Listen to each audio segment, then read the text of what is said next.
basketball national champions. And earlier today, it was the home to Sports Center. It took over LSU's campus. You know it's a big day when Sports Center comes to town. This matchup alone could be an SC Top 10 nominee.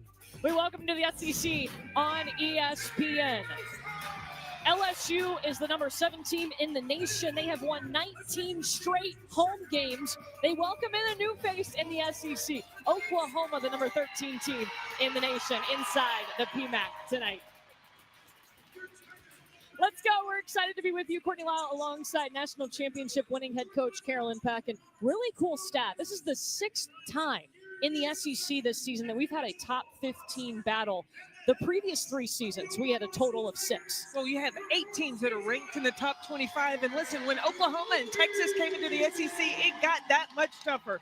Now, tonight, you're going to see 2 teams that like to score the basketball, get up and down. Oklahoma likes to shoot the 3, where LSU likes to make their money in the paint. We're in for a good one tonight. I know you're watching the paint, specifically the matchup between Reagan Beers and Anissa Morrow. Reagan Beers is 6th in the nation in field goal percentage. Reagan Beers might be the best steal out of the transfer portal, transferring in from Oklahoma State. She has done a terrific job of being the muscle, the strength inside. She's averaged about 17 points a game, shooting almost 66% from the floor.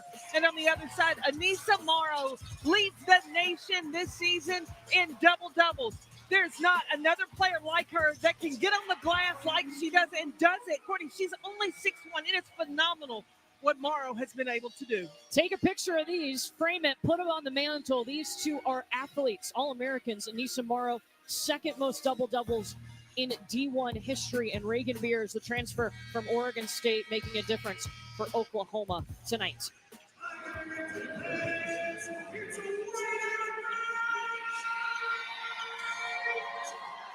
A whiteout inside the PMAC.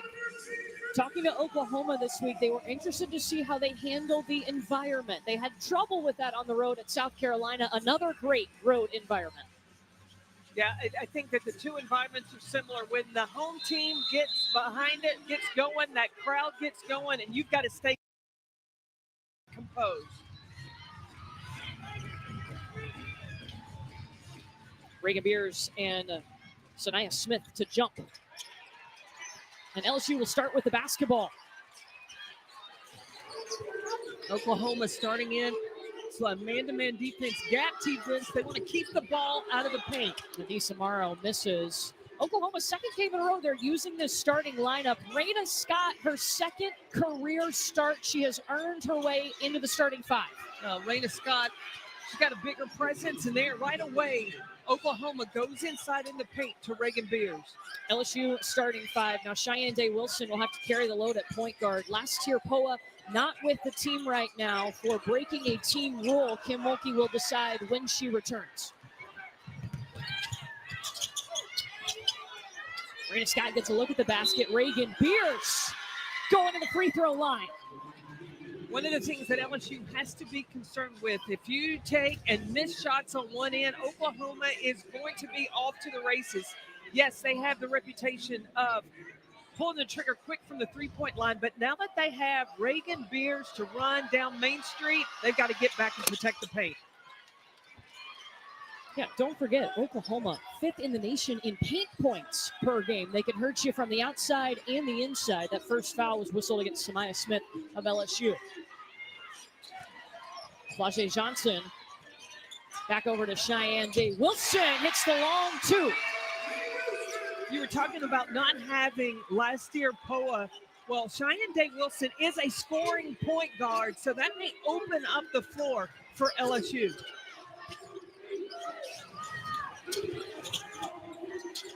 They'll work it in to Peyton Verhulst. Turnaround is short. Rebound by Sanaya Smith.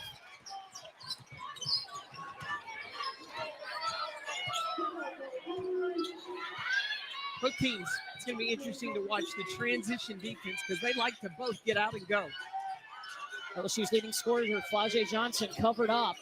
Day-Wilson, a little step back 3, and Anissa Morrow doing what she does, gets the rebound. Top of the key, Flau'jae.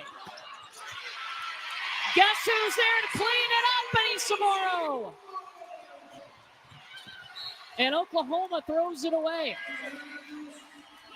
Oklahoma has struggled with turnovers. It's been an Achilles heel for them.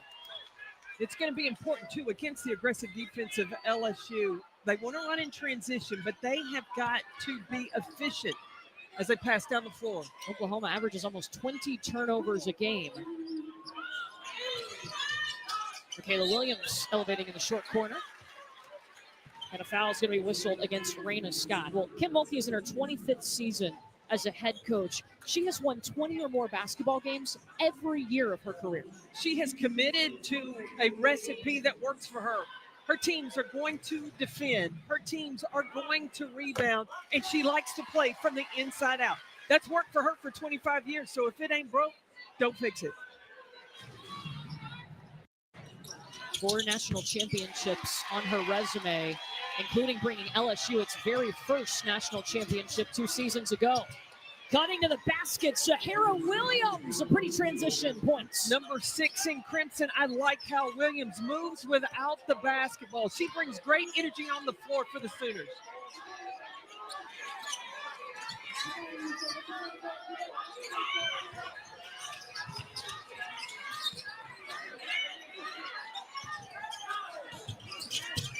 Michaela Williams, not a lot of movement from LSU.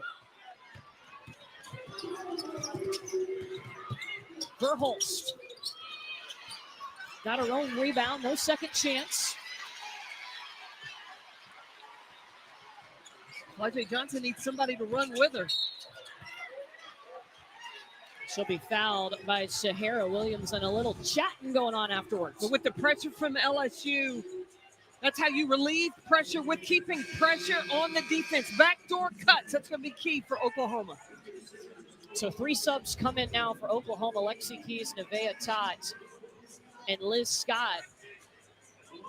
Oklahoma has depth, whereas LSU has a pretty short bench. This Oklahoma team is 5th in the nation in bench points per game. They get about 33 points per game. But I don't think that conditioning is an issue for LSU. What they've got to be concerned with is, especially the big 3 staying out of foul trouble. I think they can go the distance. Right now, Samaya Smith is the only one that's got a foul for LSU. Verhulst caught that with one hand and then knocked down a 3. That's when you know you're a shooter. You can catch it out of the pocket, line it up, and still knock it down. She's had a career-high 38 points this season against Missouri and a triple-double against Duke. Oklahoma basketball. Beatrice Colleton checks in for Oklahoma.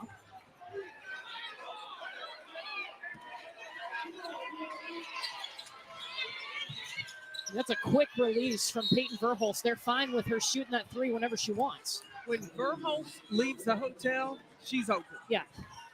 She is ready to pull the trigger. And she's got the green light to do that. Look at her difference in 2 seasons at Louisville compared to what she's been able to do at Oklahoma. She told us she just feels so much more confident. Ginny has helped her find her confidence on the court. Well, she is a player that knows and from high school was recruited because she is a shooter. This system in Oklahoma fits Verhulst's style, and especially having the green light to pull the trigger in transition. So there was a shot clock issue, so they're going to inbound this ball again, still sticking with Oklahoma.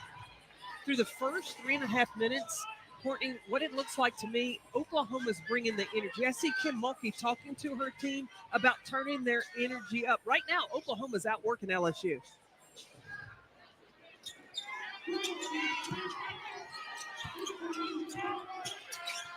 Here's Nevaeh Tott. They'll work it inside to Verhulst, who is posting up on Flajay Johnson, finishing with one hand.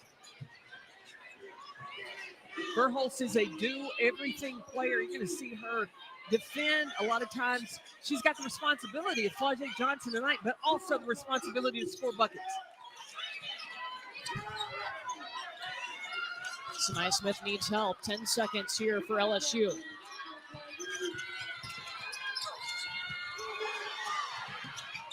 Lexi Keys almost had that. It's going to be over and back. Oklahoma basket. Can we see the one-handed bucket again? Well, the energy that Verhulst is bringing. just posting up inside on Flajay Johnson. And this is an inside scoop pass underneath. I mean, how does that get there? Her parents were both ballers. Her mom, Robin, played basketball at Duke. Her dad played basketball at Rockhurst. You were telling me she got a basketball court in her backyard at home. Yeah, she's one of 6 kids, and they used to tear it up on the court in her backyard, which is painted in Duke colors, by the way, because her mom went there. And it's going to be a travel against Liz Scott.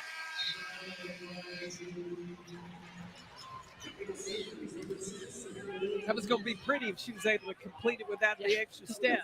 But the movement and cutting, and one of the things that Jenny Bronchek told us is her pace in the half court was going to be important against LSU's defense. How do you define pace in the half court? What does that look like? Well, ball movement and body movement. When you cut, you got to cut with a purpose. Keep your defender engaged. That's a 2 from Flagey, in and out. LSU hasn't had a field goal in almost 3 minutes.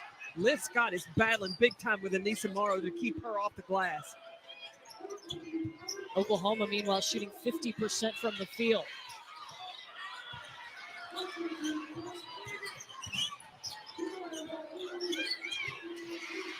Turnover.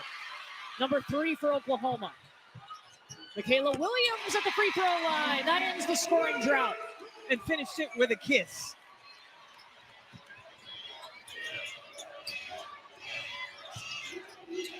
Fade away. Day Wilson has to hold up, didn't have any help.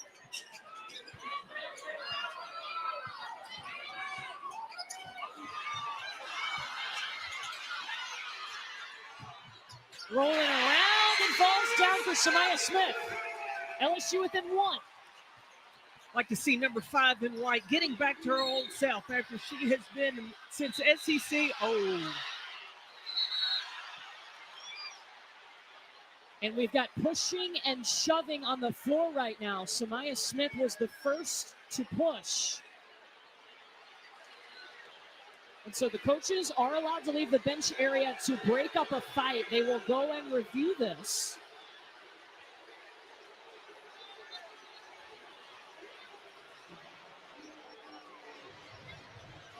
Both teams huddling up.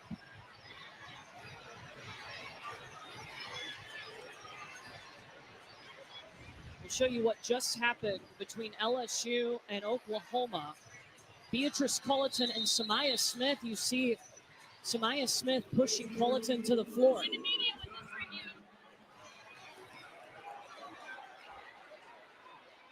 So after the called foul on LSU number 5, the activity afterwards is under review. We are in the media window.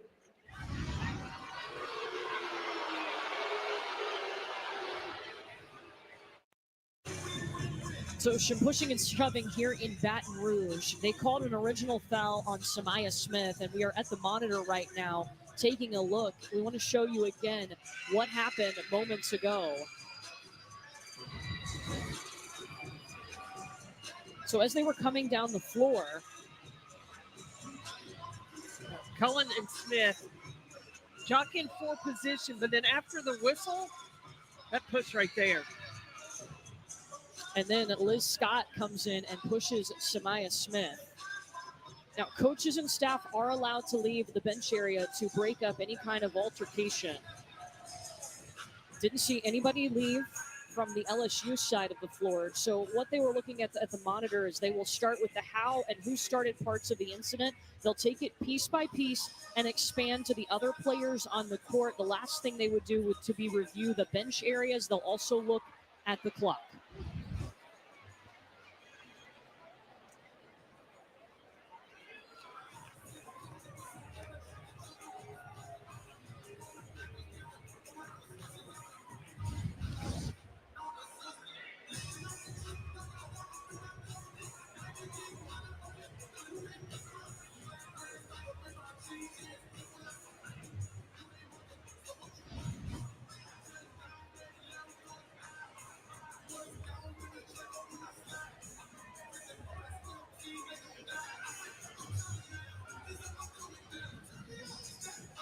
Okay, so we were getting word from the official. There is a disqualifying fouls against Samaya Smith of LSU and Liz Scott of Oklahoma. So those are upgraded to disqualifying fouls. Those are for flagrant misconduct, violent or severe contact, unacceptable, any kind of contact like that. We saw pushing and shoving. So the penalty will be 2 free throws, but those should cancel out, obviously, because they're both disqualifying fouls. They will have to leave the bench areas and head to the locker rooms.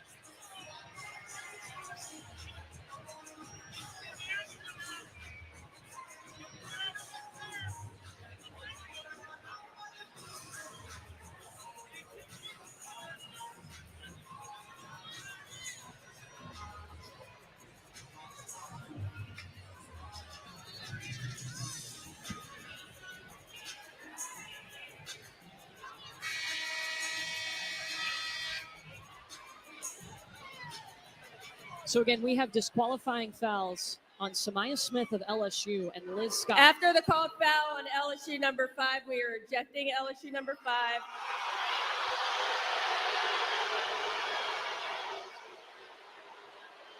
We are also ejecting Oklahoma number 34.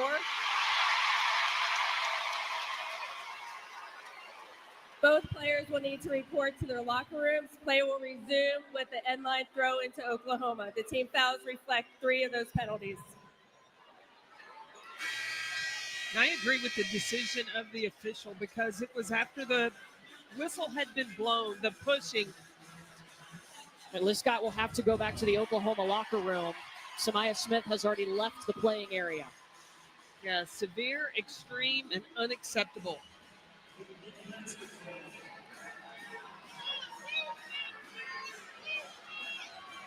I think both were equal. I think that the officials got that right.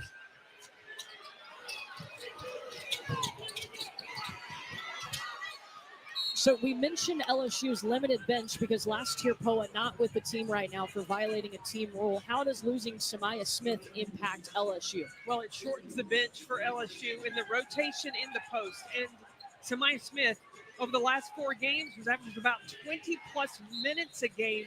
That was key to their rotation, especially if Anissa Morrow were to get into any type of foul trouble. Not saying that it doesn't hurt Oklahoma not to have Liz Scott, but they have a deep bench to go to. And Skylar Vann, the reigning Co-Big 12 Player of the Year, gets down the shot.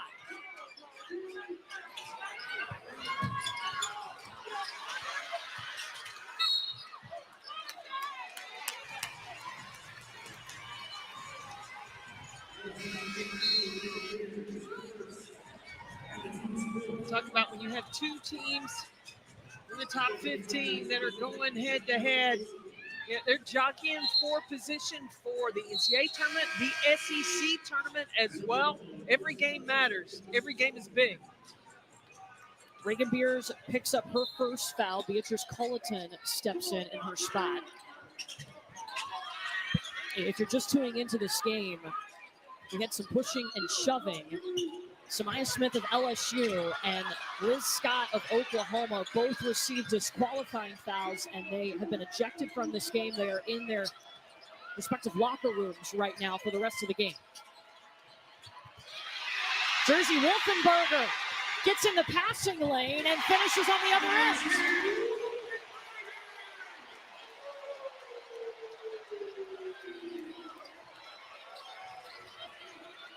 They've been the spark that LSU needed. It was all Oklahoma early, but the defensive intensity has picked up for LSU. Jersey Wolfenberger with the pick 6 and the finish on the other end. Jersey Wolfenberger did not play college basketball last year. She decided to part ways with Arkansas right before the season, was still a student at Arkansas, but not a member of the basketball team. Raina Scott floating in the air. Rebound by Wolfenberger.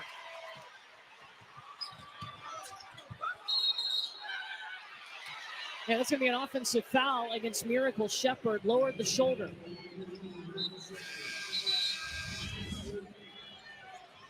Shepard in transition. Keys was able to establish legal guarding position.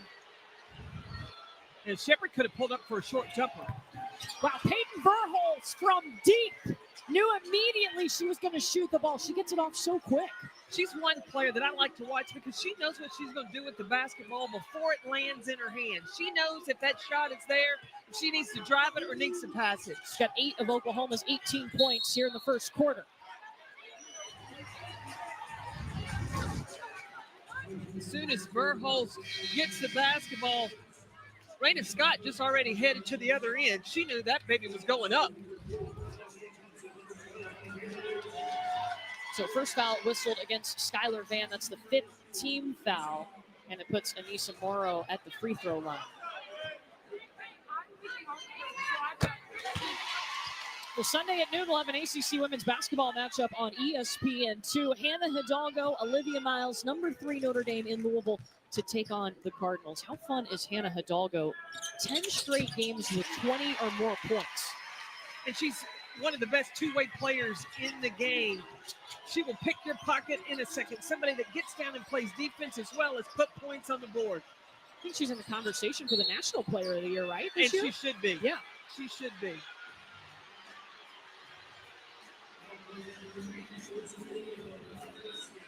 First against Jersey Wolfenbarger. Aaliyah Del Rosario is going to the table to check in for LSU.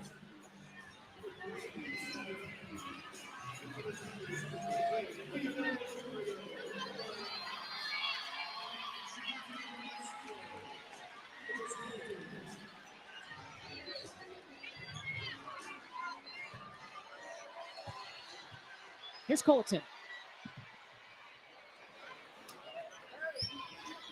It doesn't matter that it banked. It went in. There is no descriptive passage on the stat sheet. It counts as a free throw. That's right.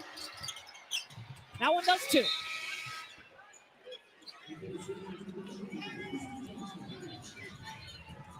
It's been interesting to watch this Oklahoma team. They returned all 5 starters, but they added Reagan Beers, so a bigger post presence, and it's taken them a while, still trying to figure out how to play with her with all the experience they had returning. They returned 98% of their scoring. There's Anissa Morrow in the bucket.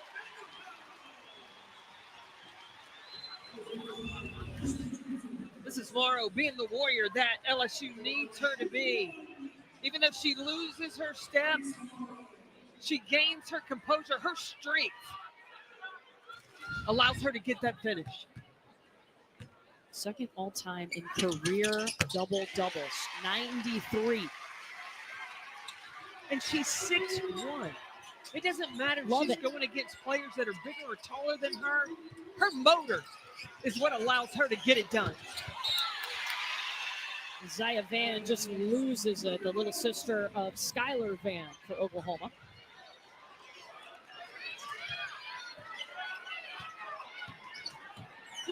Look at her numbers against ranked opponents this year. It's not just a double-double. She almost has 20-20. 19 points, 17 rebounds. Wow. And she chose to come to LSU last year when she knew they had Angel Reese inside. And guess what? She still got her rebounds, even with Angel Reese, who was a double-double queen. Yeah. I thought with the two of them together, they would have to share in the rebound category. They just played hungrier. These two, they go against each other. They were competing in practice, and then that carried into the game. So when they went against opponents, they were still able to be glass cleaners.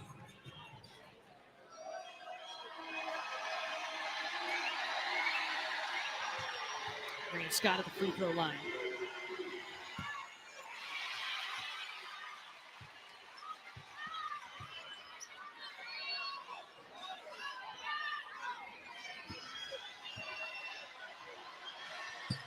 One of 2. So inside right now for LSU, Jersey Wolfenbarger and Aaliyah Del Rosario.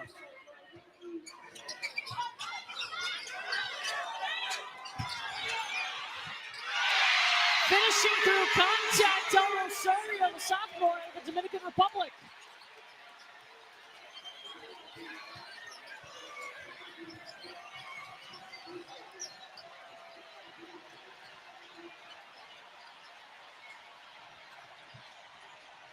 Zaya Van in the corner. Verhulst trying to get some space from Flage Johnson. She has packed her shot. Verhulst, 50% from the floor today, 4 of 8. And that's tough going against the defense of Flage Johnson. She's got 10 points. She had 13 points in their last full game. This is just the first quarter.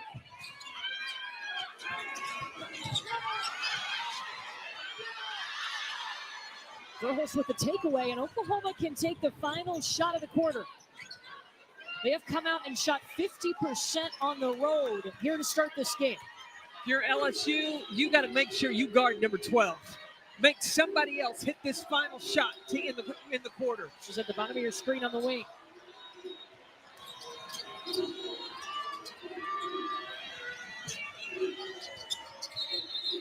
And she traveled. So that was what they wanted. They wanted Verhulst to get the basketball. 2.6 seconds here for LSU.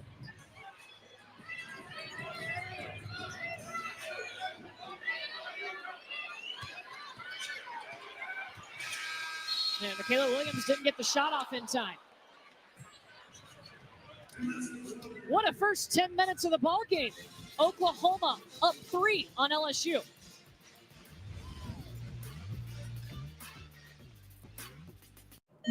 You told Mom to send her prescription to Amazon Pharmacy. She didn't. Without a delivered That they did. Liz Scott. Liberty. We want to take you back to what we had happen here in the first quarter of this game. Samaya Smith of LSU and Liz Scott of Oklahoma were both ejected from this game for disqualifying fouls. We were just able to confirm in the break with Puolani Spurlock, our referee today, that they did label this a fight, meaning both of these players will have to miss the next game. And new this season, they added a game suspension for disqualifying fouls. So we were able to confirm that with Puolani in the break, and they will have to sit out the next game.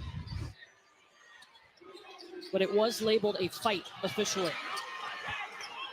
Besides that, Coach Peck, what did you take away from the first 10 minutes of this ball game? Well, Oklahoma came out of the gates and they delivered literally the first punch. They were the aggressor. They were running in transition and pushing. It took about midway through the first quarter to pick up. And now I see the energy coming from LSU. Flage Johnson, a big rainbow 3, and LSU down by 2.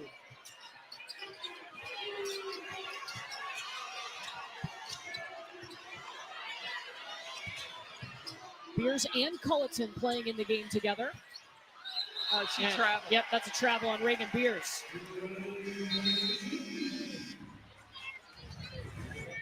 Flage Johnson is the leading scorer for the LSU Tigers. She lines up that 3 and finds the bottom of the net. That was her first field goal of the game. She only had 1 point in the first 10 minutes, averages about 20 points a game. She's had double-figure points every game this season. She has found her role. She has had to take over being the leader this year. No Angel Reese now. And Flage Johnson stepped out of bounds as she was driving, so that'll be a turnover.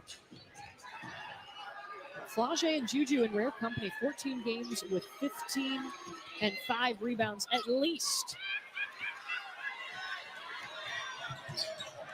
Juju Watkins, of course, the star for USC.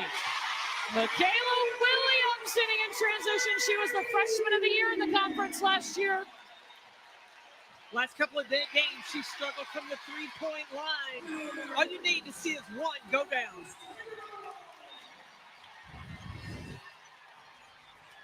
Just line it up, hand down. Not when you're playing against number 12, Michaela Williams. And this is an LSU team that has struggled to score. Their last 2 games, they're only shooting 31% from the field. They've relied on their defense and rebounding to keep them in basketball games the last 2 outings. That's what Kim Mulkey said. She told them, look, games that we haven't shot the ball well, what has kept you in the ball game? Getting on the glass and playing tough defense. This will be LSU basketball. Nisa Morrow hit the deck. I heard that all the way over here with my headset on. Nisa Morrow, she got a body built by Acme. telling you, she is strong, durable, and can last. Her mom, Nafisa, was her high school coach. Her mom is in the Hall of Fame at Nebraska, was a basketball player too. And Lisa's told us before, she helped me with my footwork, my whole game. Not just physically, but mentally. Yeah. And understanding how tough she has to play, being an undersized post player. Right to Scott up the far sideline. Offensive foul against Scott. That's her second. Yeah, that little shove with that inside arm the officials called Scott with. Scott got her second career start today. Back-to-back games for her. You see, just on the inside, pushed off on Michaela Williams, and the officials caught it. 6-0 run LSU. Found her shot.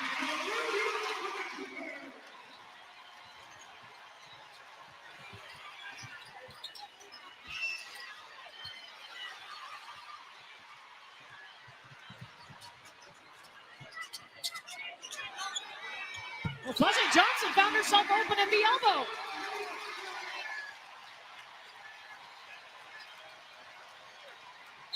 Ten straight for LSU. Jersey Wolfenbarger whistled for the foul, her second. Here's what I'm seeing, though, from LSU. They are taking the right shots in transition, uncontested. The ball is moving to give up maybe a good shot for a great shot, and they are knocking them down.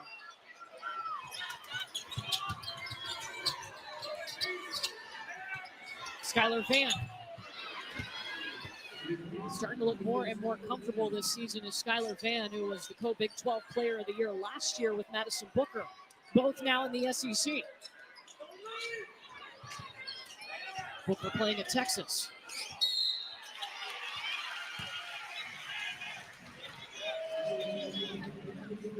I was interested to see how Oklahoma was make the transition from the Big 12 to the SEC. And Jenny Baranczyk told us she wasn't as familiar with the SEC, and you really can't. You can watch it, but you don't know it until you feel it. So these players are just more athletic. It is a physical game in the SEC, and you got to be ready for it. She said practice, they've had to change. They've started doing 5 on 6 or 7. So they'll put 6 or 7 practice players out there going against their 5 for Oklahoma to simulate the physicality and athleticism. I did the same thing when I coached at Purdue. We were getting ready to play Tennessee. I had 7 people on the floor to get ready for their press. Same thing when I was in Florida. You had to put your extra practice guys to really feel the intensity of the SEC defense. Were you one of those extra players on the floor? Because, you know, Coach Baranczyk gets involved, and she's on the scout team. Only in half court. She goes full court. I've seen it.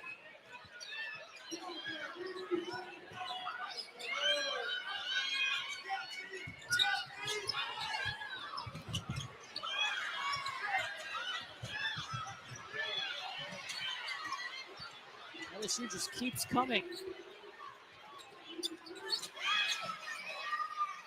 Lexi Keys by herself. Zaya Van.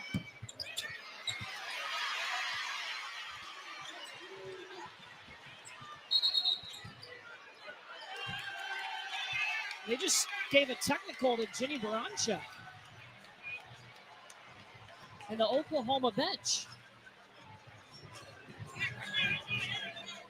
Jenny wants to talk about it. Was it on her or one of the assistants?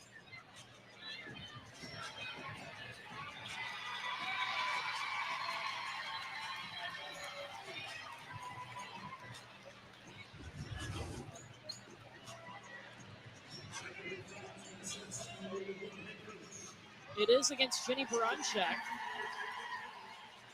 You see at the bottom of the screen, she was running after one of the officials. And that's when Brian Garland teed her up. So Michaela Williams is at the free throw line.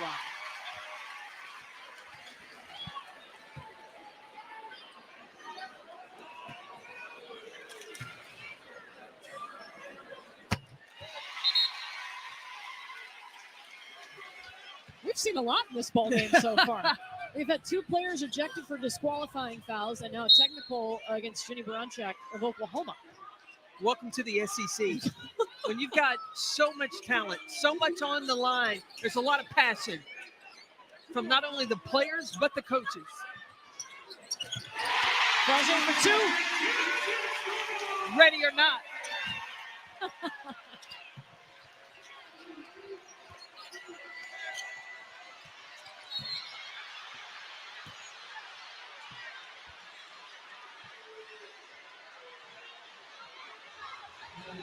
There's a foul underneath against Aaliyah Del Rosario.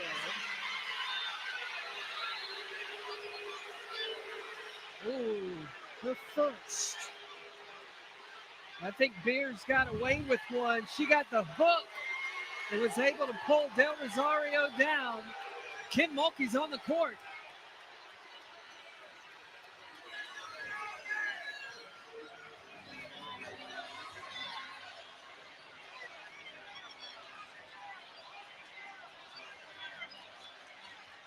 So they're signaling both teams to go back to their benches.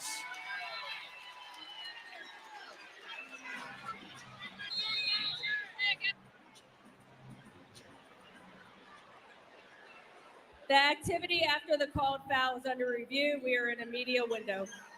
So they're going to look to see if anything else happened they needed to upgrade in the last play. They will take a look at the monitor. The foul was originally called on LSU's Aaliyah Del Rosario. We'll come back and let you know what they see.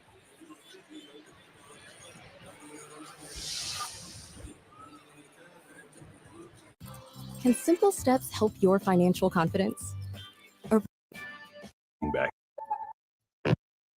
Spoiler alert, Hannah Hidalgo has already reached 20 points, plus a couple ranked SEC matchups to check in on. But in this one, a little bit of pushing and shoving going on might be problematic later on. Well, you feel the intensity of this game. I mean, Carolyn Peck said it. This feels like it has SEC seeding implications, NCAA tournament. So you can feel these two teams, as fast and physical as they play, not surprised. We'll see how this all shapes out. We'll see you at the half. In the meantime, we send it back to Carolyn and Courtney.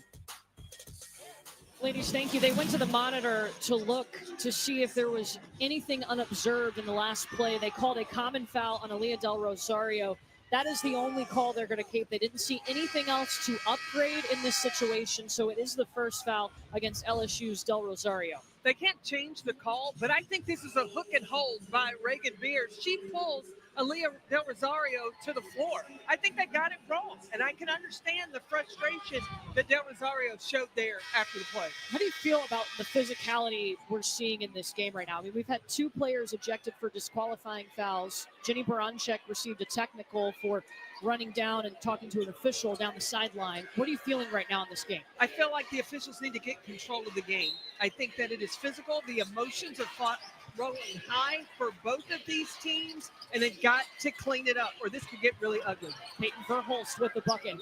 How do you address this in the game as the head coach of your team? As the head coach, look, you tell your team, listen, you have got to play your fundamentals. You got to play by the rules. You can't have anything dirty, ugly. Hold your ground. You can't back down, but you've got to just stick to the fundamentals. Denise Morrow showing off a little range. Look, this is meant to be a beautiful game. The rules have been set in. Yeah, I think it gives the advantage to the offense, but defensively, can't. Nothing cheap, nothing dirty. Catch and shoot for Verholst won't go. She does already have 14 points. Cheyenne Day Wilson checks in for LSU.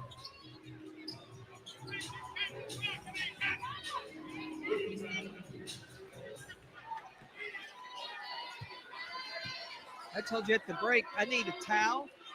I need a water bottle, mouth guard, maybe even a helmet. Yeah, I told you might need a helmet. Right? LSU's hit 4 of its last 5.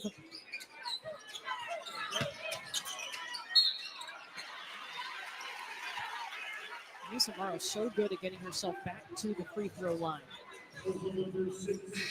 Well, Saturday, we have got an SEC Network women's basketball quadruple header featuring 5 top 15 teams. It starts at noon, South Carolina and Auburn.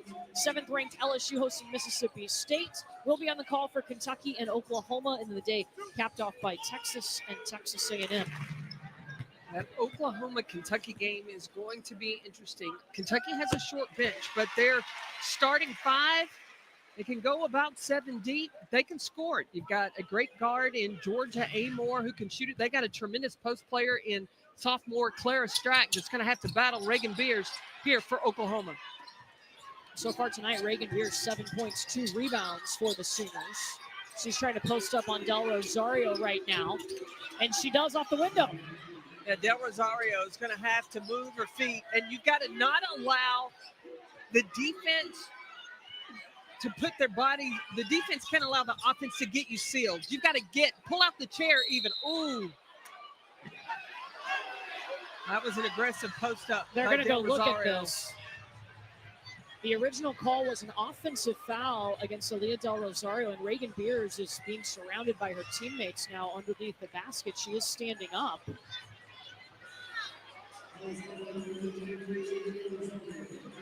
Looks like Beers is trying to catch her breath.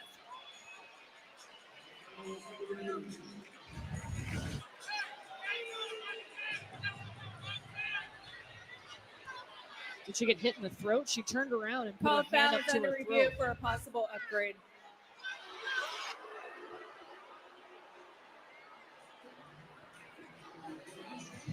So they're going to look to see if they need to upgrade this common foul to an intentional or a disqualifying foul. Del Rosario's elbow is above the shoulder, and because of that, I feel like the officials may upgrade this one.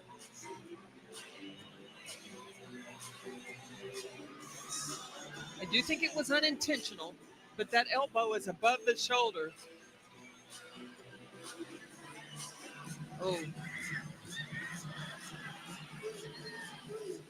Yeah, I think that one could be upgraded. So it was called a common foul. They're looking to see if they needed to upgrade it to an intentional foul. It's defined as unnecessary, hard, or excessive. Negates an obvious advantage, not a direct play on the basketball. Those are all categories that they'll be looking for if they were to upgrade this common foul to an intentional foul.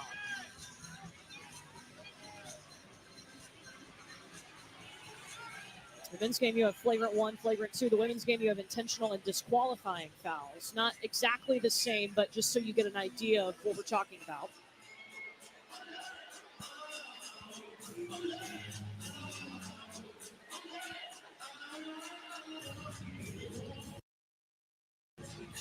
I think both coaches, when they go in the locker room at halftime, they're going to have to address the physicality.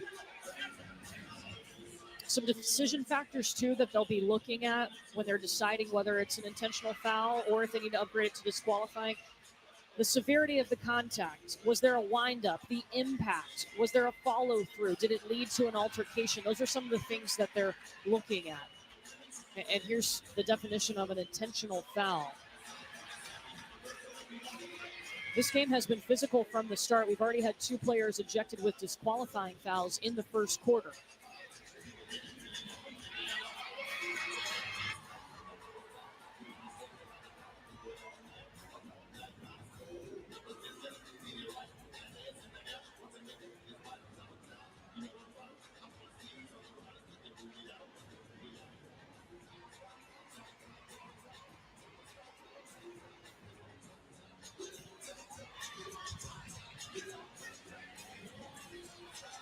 So this is what we've been told by the officials. They will upgrade this to an intentional foul because it was contact to the head or neck area. So 2 free throws by anyone on Oklahoma are coming.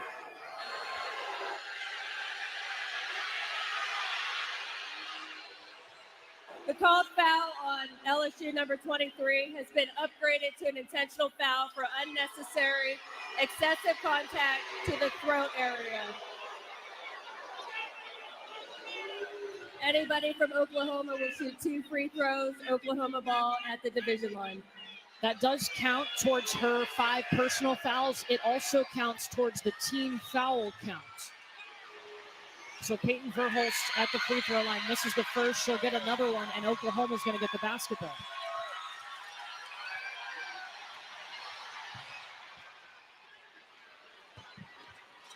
So 2 fouls against Aaliyah Del Rosario of LSU. So Del Rosario will probably sit the rest of this quarter. Remember, Samaya Smith was ejected earlier in the ball game. One less post player for LSU. Oklahoma's playing without Liz Scott. She was ejected for a disqualifying foul. And that's an offensive foul on the screen on Reagan Beers down low, her second.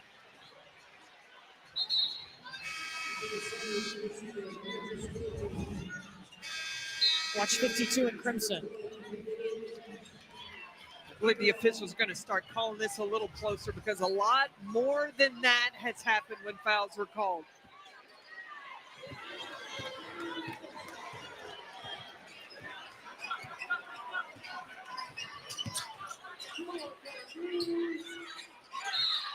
Jay Wilson just lost the basketball, dribbled it off her foot.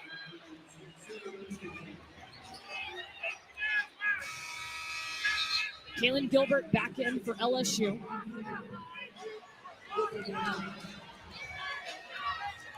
So now LSU is going small ball. That means that you're going to have Michaela Williams playing the 4 and Anissa Morrow playing the 5.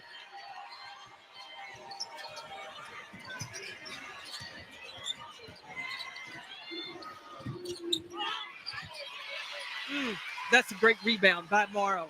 That's her 4th. She's got 11 points to go with it. Last touch by Oklahoma.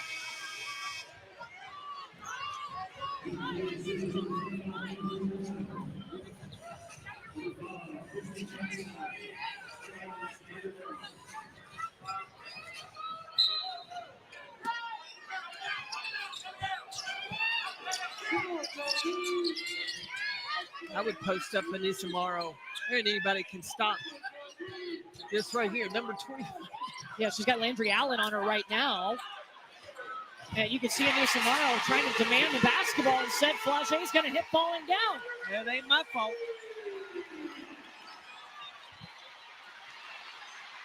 LSU going. One-handed lay-in, the kiss off the glass. Largest lead for the Tigers.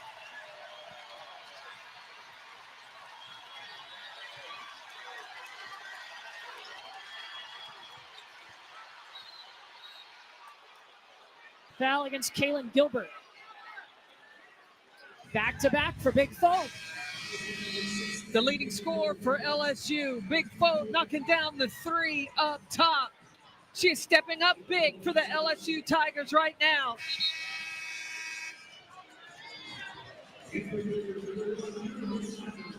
Little love for the LSU faithful.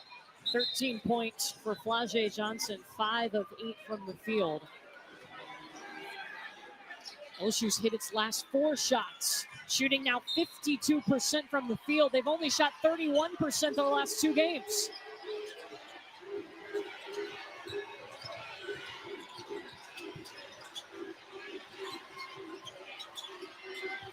Collison for 2.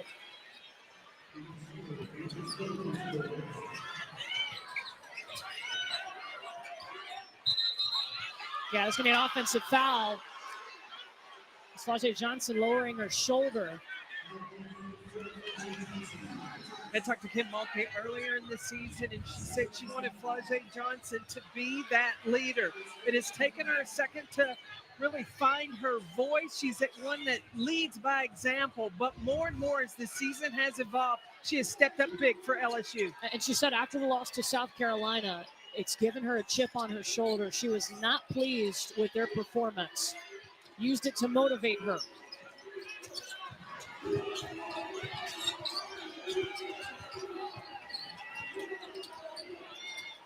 Verhulst fading away. 17 now for Peyton Verhulst. She's over her season average of 15 a game.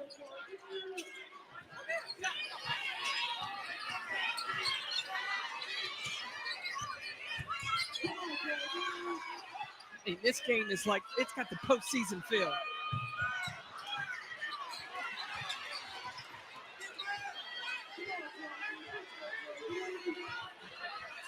Zay Wilson gets the screen. Back to Michaela Williams. Uh-oh, by herself.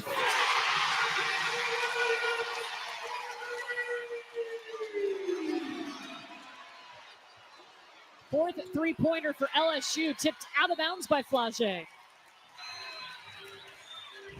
We've had some big-time plays by big-time players. You see how Verhulst with the step back, pivot to knock it down, and Michaela Williams playing the 4. The pick and pop has been money for LSU. 10 of Michaela Williams' 14 points have come here in the second quarter.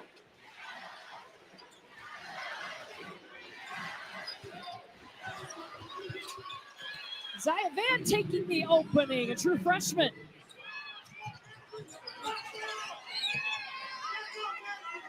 You got the post-up option of Vanessa Morrow or Michaela Williams playing the 4. That is a tough matchup. Miracle Shepherd gives LSU a second chance. Weaving in, Michaela!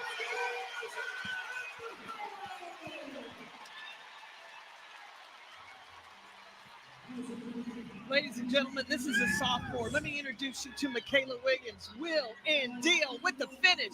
Number 12.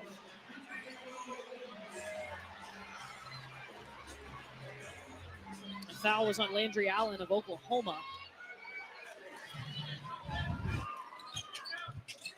Three-point play. She's got 17.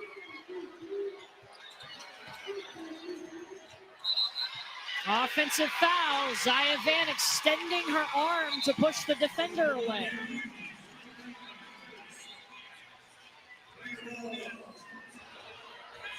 You see Jenny Baranczyk telling her freshman it's okay to settle down. You can't lose your composure in the last 46 seconds. You've got to survive this, especially with having Reagan Beers on the bench right now to finish the half. And LSU can look to go 2 for 1.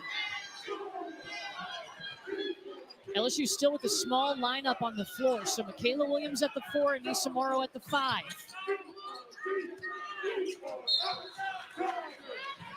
Kickball, fresh 20 on the shot clock, 35.1 on the game clock.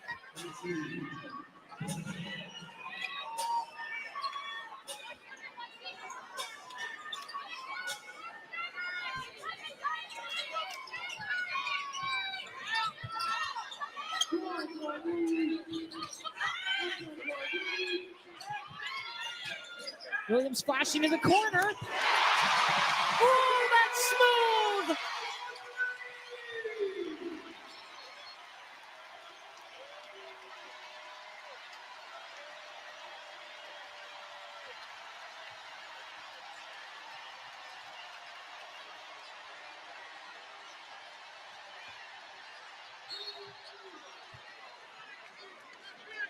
Kirsten Johnson fouled. 3.1 on the clock.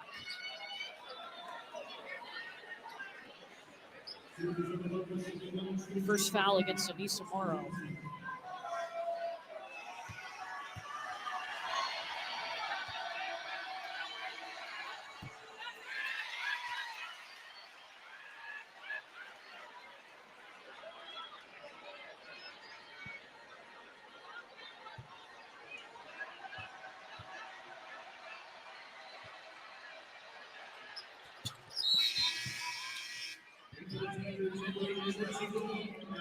.1 on the clock. LSU sends in Jersey Wolfenbarger. Well, LSU puts a sub in to stop the clock to get this break. Verhulst to heave. A 10-point lead at the half after a wild first half in Baton Rouge. Peyton Verhulst, 17 points. Michaela Williams, 20 points. LSU up by 10 at the break. Let's get you to the studio with Shay.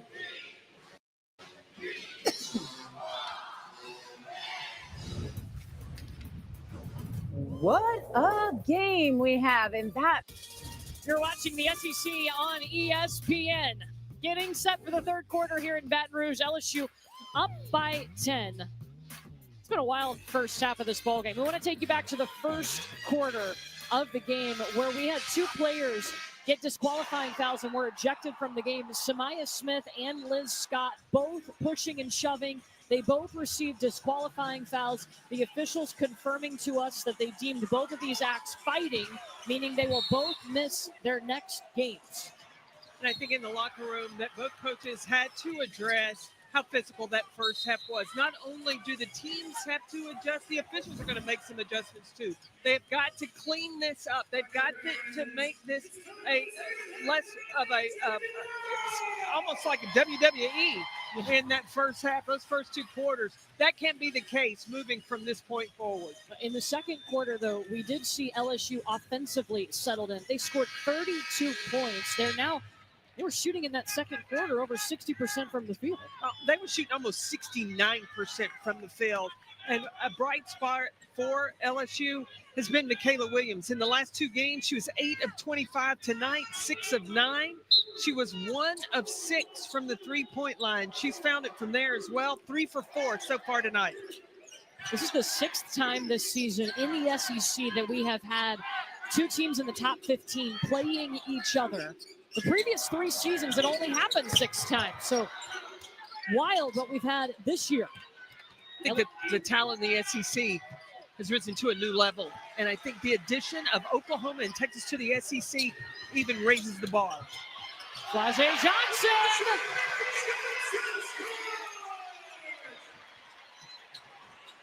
Peyton Verholst trying to hit. She's the only player for Oklahoma in double figures with 17.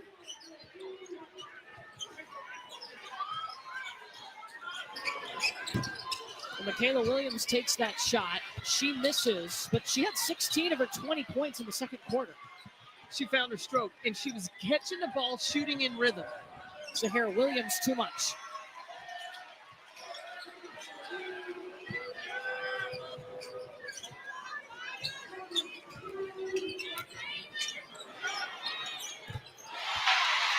All right, Samara, little 3 action.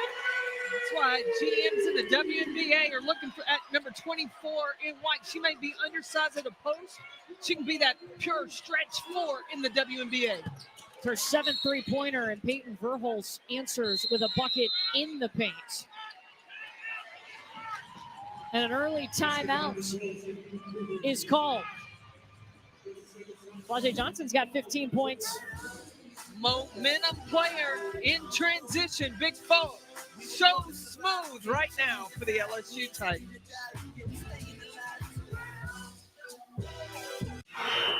What are we doing today, Coach? So, today we're going to work on orange. Switch it and figure. Taking over. It delivered right to her door.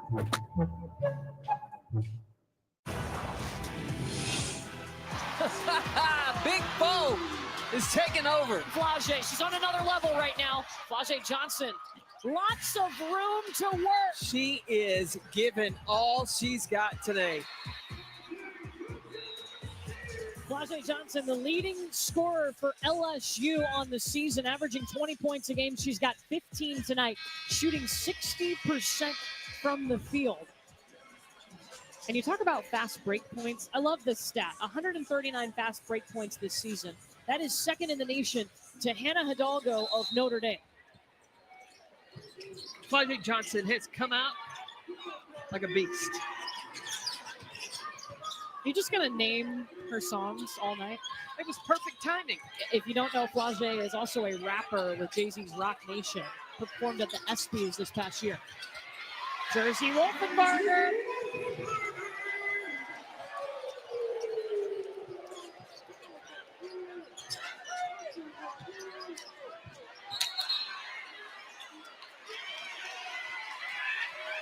There's going to be an offensive foul against Reagan Beers, her third.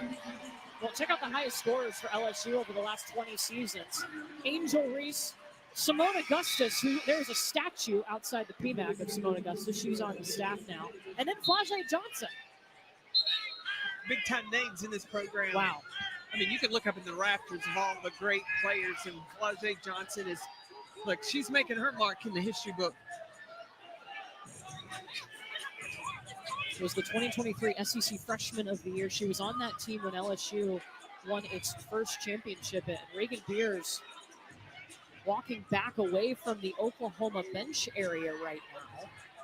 Well, Jen Bronchek is trying to talk to the officials because it felt like one of the officials gave a flop signal underneath. But the foul was called on Beers. And that's her third.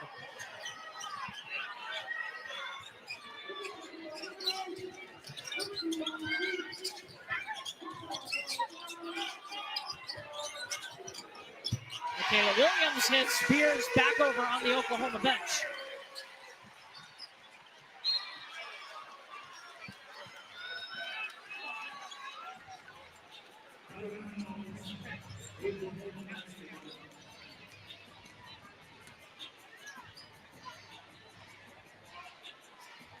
So that was last touch by LSU. Oklahoma will keep it here.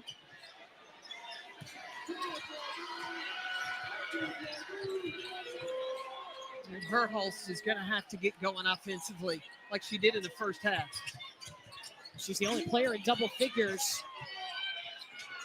Williams passes up the shot, 9 seconds. Raina Scott over to Skylar Van. Too much. Collinson offensive board.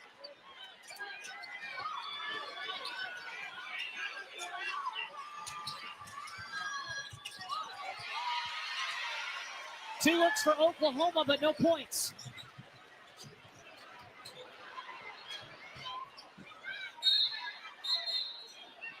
It stays with LSU. This Oklahoma team, remember, they're 6th in the nation in points per game. They average 86 points per game. They're just at 44 here in the third quarter. LSU's defense has everything to do with that. And a bit of foul trouble. Yeah, Reagan Beers limited in that first half, and now she is on the bench as well for Oklahoma. I think this is LSU's ball. Second against Zaya Van.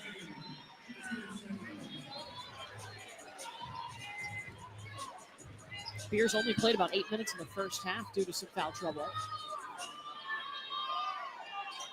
They really miss her in being able to attack LSU inside.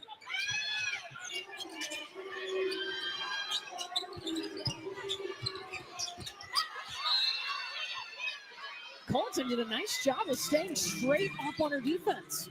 But she's got to play careful because with Beers in foul trouble, she's the main five that Oklahoma has eligible to play.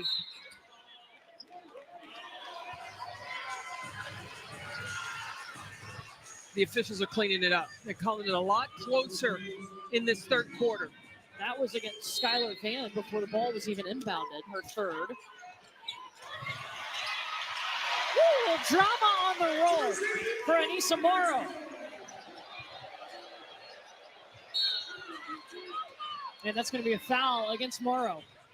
I was talking to Dawn Staley about facing Anissa Morrow, and she was trying to explain to her freshman, Joyce Edwards, said, you will not play against another player in the country that plays like Anissa Morrow. She's got a great second jump. She has great power to her game, and I can't think of another player that plays like number 24 in white. Over 2 minutes without points for the Sooners. And more free throws coming for LSU. Fourth on Skylar Van. Well, Anissa Morrow, first in the nation in rebounds per game. She's first in the nation in second chance points, second in offensive rebounds. My favorite stat, she's had a double-double in 19 of 22 games this season.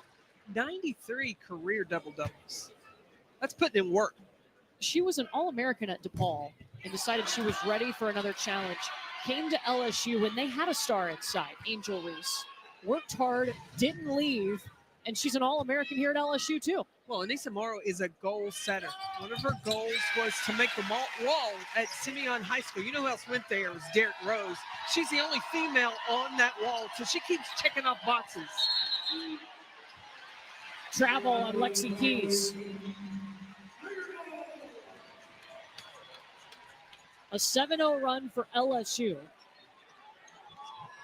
A scoring drought of 2.5 minutes for Oklahoma.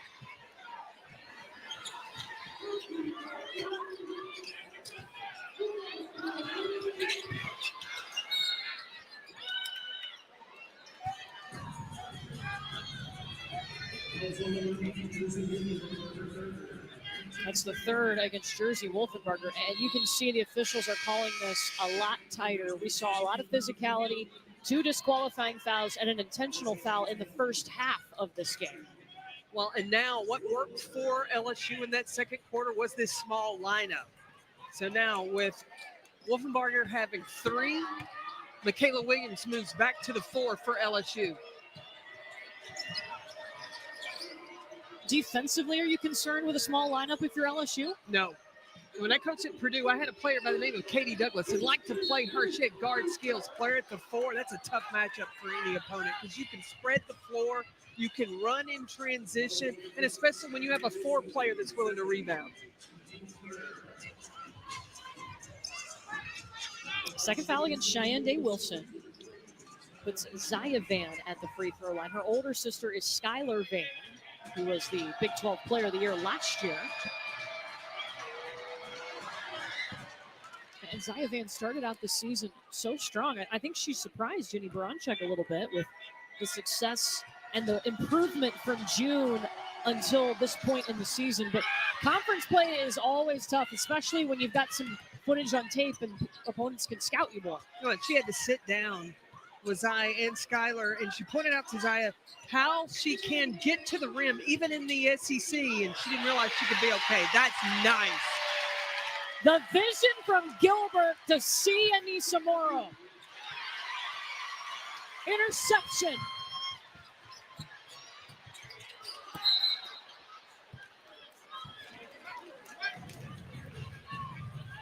That was a great demonstration of Michaela Williams playing the 4.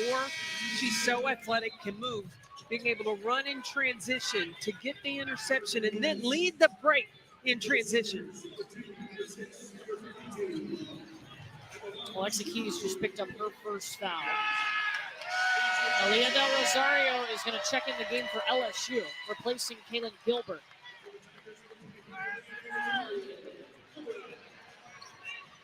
So impressed with the versatility of Michaela Williams to be able to transition. She went in playing the 4 with the small lineup. Now she can go back to the 3.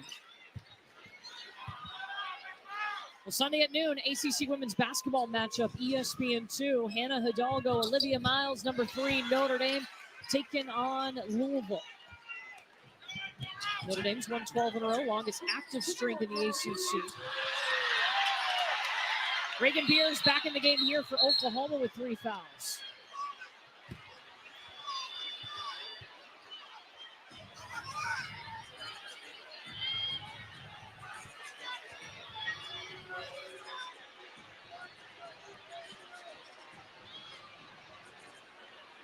Officials are going to huddle up.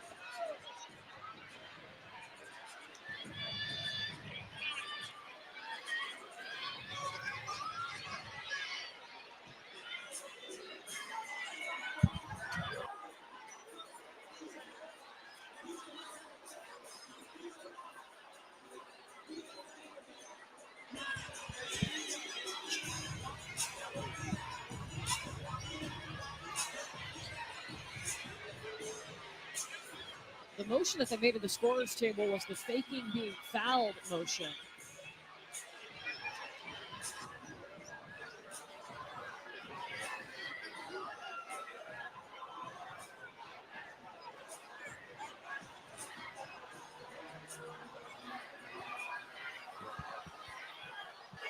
A team technical foul has been assessed to LSU for flopping.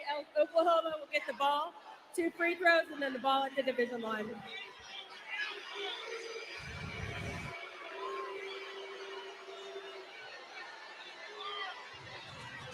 Yeah. Yeah, there was a flop.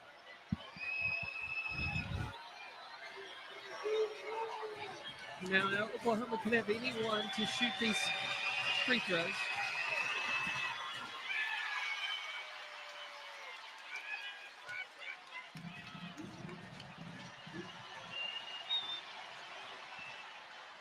So this is a team technical. It's not charged to the player as a personal foul.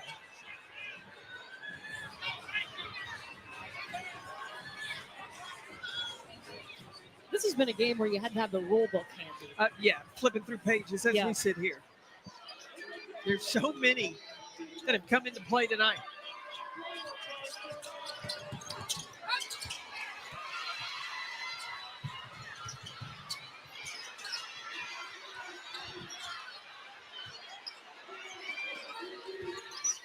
All right, LSU has made 5 of its last 7 shots. Meanwhile, Oklahoma hasn't had a field goal in 3.5 minutes.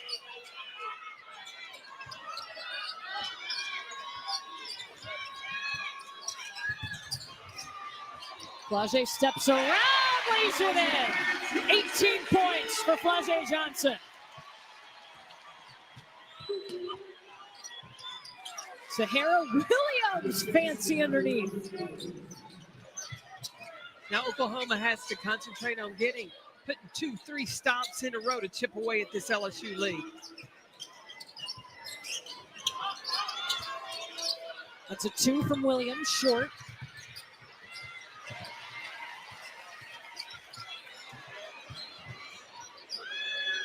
Kalen Gilbert.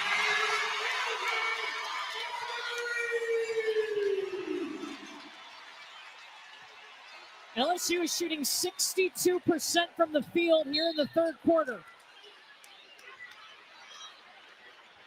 And the third foul whistled against Aaliyah Del Rosario. LSU with a big lead. College hoops hits full stride with a doubleheader on ESPN. First, the Tobacco Road rivalry heads to Cameron Indoor. Duke Carolina always delivers. Then Coach Cal returns to Rupp Arena for a homecoming like no other. How special is this? A blockbuster doubleheader. North Carolina, Duke, then Arkansas, Kentucky, Saturday on ESPN.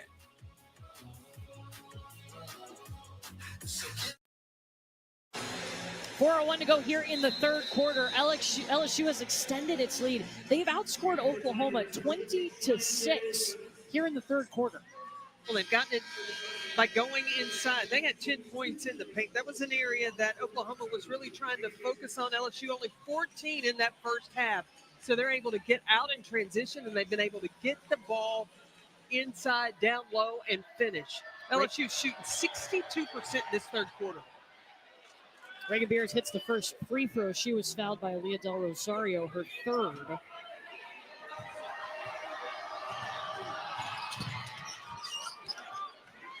Adjustments for Oklahoma. Starting on defense, you see them bringing some pressure. Try to turn LSU over, take time off the clock too, so that they don't have as much time to pick you apart and get the ball inside. They get the turnover, just the 9th time LSU has turned it over.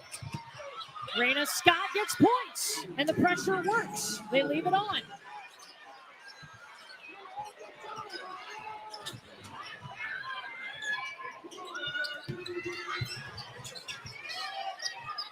I think it's a good idea by Oklahoma to change things up, try to break the rhythm of LSU.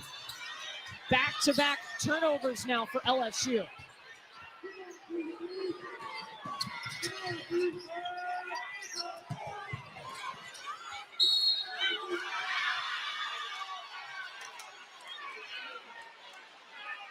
Count the bucket for Beers. When you're down 20, you got to pull everything out of your bag, turn up your defense, and try to get some quick baskets off your defense. That has worked well for Oklahoma so far, coming out of that last timeout.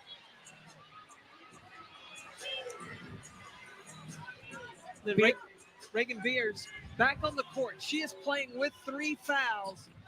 But if Oklahoma can get out in transition, allow her to get positioning inside, they can start chipping away at this LSU lead. They're on a 6-0 run right now.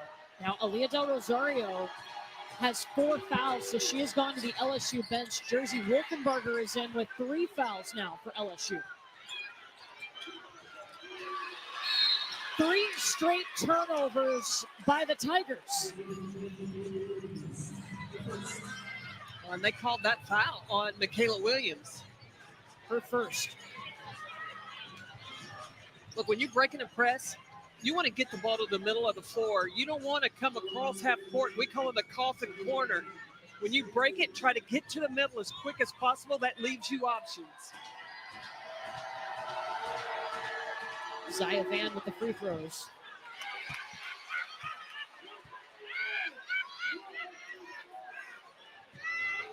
Oklahoma has left some points on the board. That's the 7th missed free throw. Missed them both.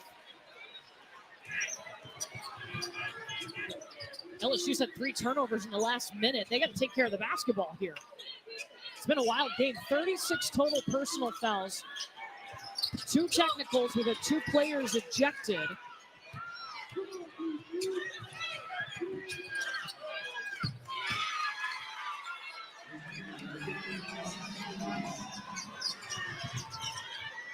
LSU settling for the 3 and turning the ball over, going against what has worked so well early in this quarter.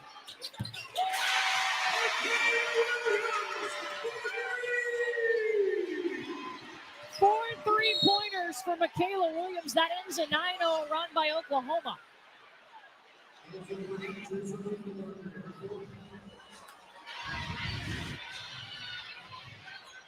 Michaela Williams has found her shot. It is back. 4 of 7 from the 3-point line. But now LSU is in some foul trouble right now. Jersey Wolfenbarger just picked up her 4th foul. Aaliyah Del Rosario is on the bench with 4 fouls. And remember, Samaya Smith was ejected in the first quarter. So they are limited on post players right now. And we still have a 4th quarter to play. We were talking when the game started about the depth and how important that was, the depth that Oklahoma had and maybe the lack thereof of LSU. What has Kim Mulkey done? She's adjusted. Instead of just relying on substituting post for post, but Michaela Williams in at the 4 at times has really helped this LSU offense. She's going to leave Jersey Wolfenbarger out there with 4 fouls.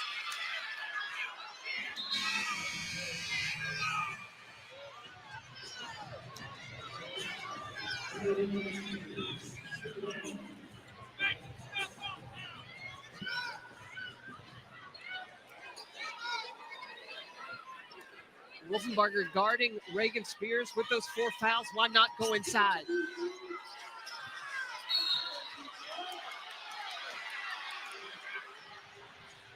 That's against Cheyenne Day Wilson. Her 3rd.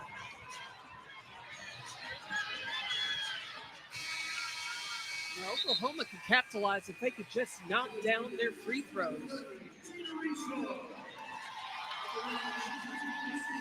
Jada Richard, number 30 in white, has checked in for the first time for LSU. Kim Mulkey praised her performance in their last game. She's a young point guard for them.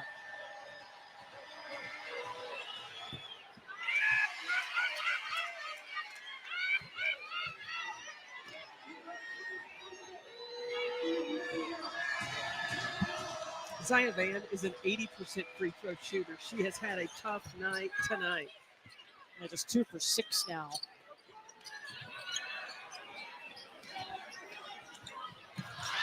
Swiped midair by Sahara Williams. Lexi Keys in the corner. And Kim Mulkey calls timeout. 2:02 on the clock in the 3rd quarter. We step aside for 30 seconds. They have had 5 turnovers in their last 7 possessions. Well, the key to the press, get the ball in the middle of the floor. Trying to make a cross-court pass, that's feeding into exactly what the defense wants you to do because you got interceptors on that backside. Oklahoma has brought on this press here in the third quarter. They're now on a 6-0 run. It's a 15-3 run overall for Oklahoma. Now, you've got Anissa Morrow standing in the middle. You need to have flashers in the middle. You're too easy to match up with just standing in the middle of the floor. Richard in trouble. The double team coming. Michaela Williams sneaks open. Oh, boom! 5 threes for Michaela Williams. The response. Lexi Keys, 3 of 4 from the three-point line.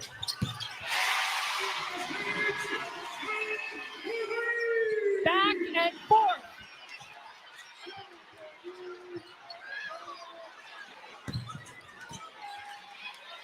Ooh, that was scary. Left her open. I gotta find Michaela Williams. She got the hot hand. She is dialed in. Number 12 in white. Bottom of your screen in the corner.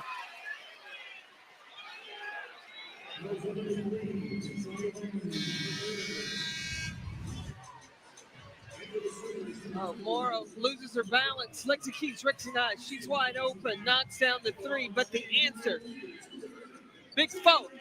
Falling down. Knocks down one of her own. 12th time this season that LSU has had multiple players with 20 or more points in a game. As Flage has 21. Michaela Williams has 28.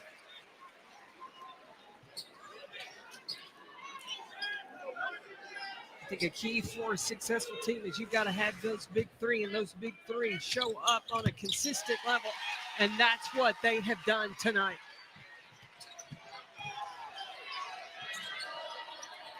Inside to Beers.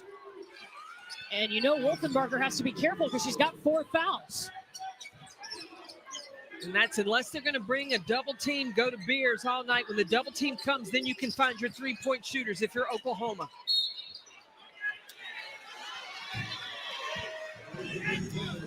Foul on Peyton Verhulst, her first.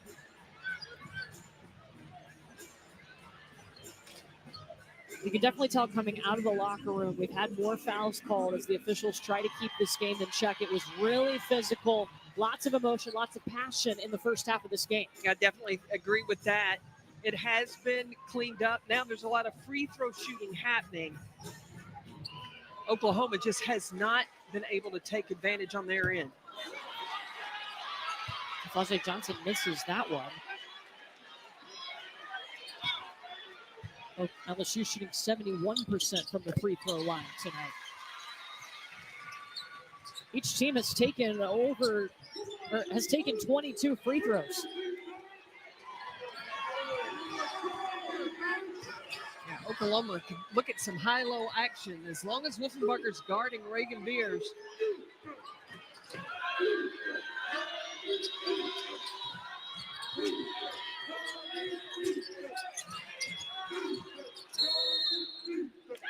Three seconds.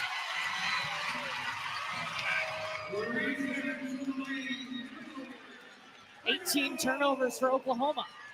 So LSU has 12.6 here in the third quarter.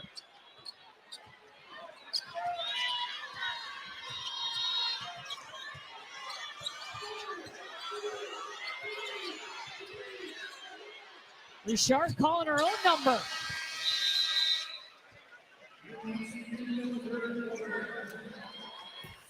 Michaela Williams with 28, Flage Johnson with 21, Anissa Morrow with 18 as LSU leads. 10 minutes to play.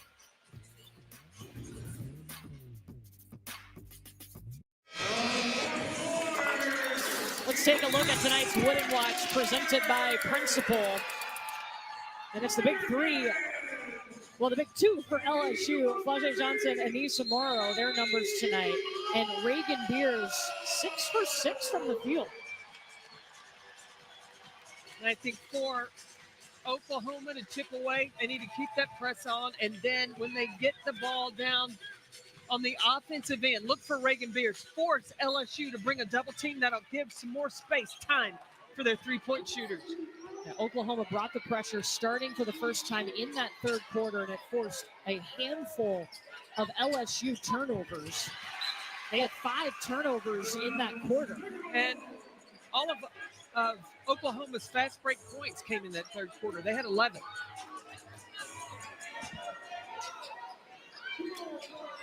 LSU has led by as many as 24.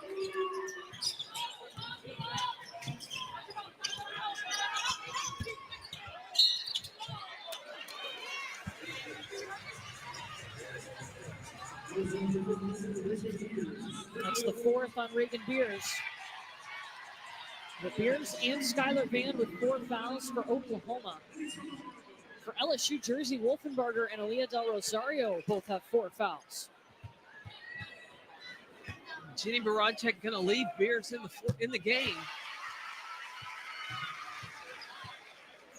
Now LSU can go straight at number 32 in the Crimson. Or 52. Or 52.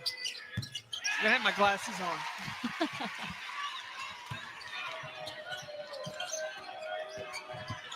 Marina Scott hitting the gas. Deflected out of bounds off the Tigers.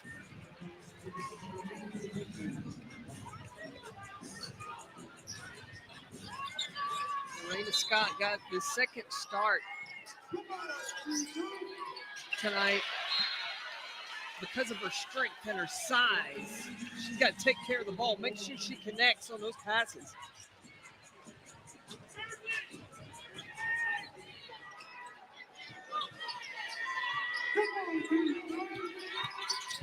There's Scott, the kick out to Williams.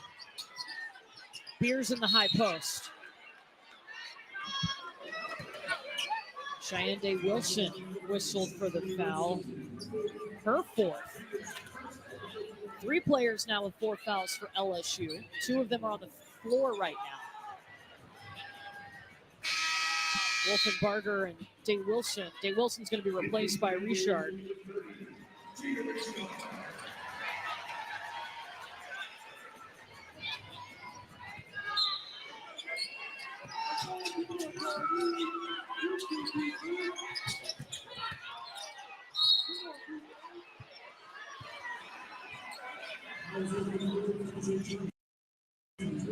Second on Flagey. No. Verholz had 17 points in that first half. In this second half so far, only 2. She was the only offense for Oklahoma. Reagan Beers was in some foul trouble, only played 8 minutes in the first half.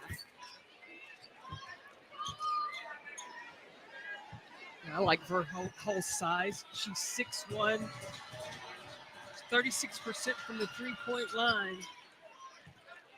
And I don't think she's met a shot she doesn't like. Well, that's part of the confidence piece that she has found since transferring to Oklahoma.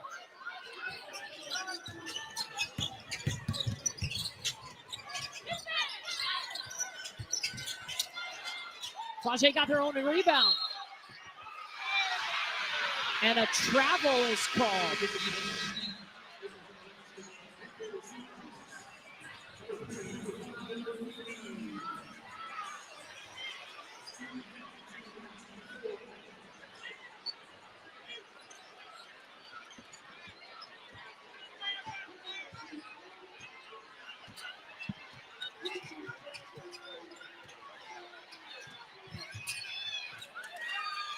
Pretty pass from Verholz, threading the needle to Sahara Williams.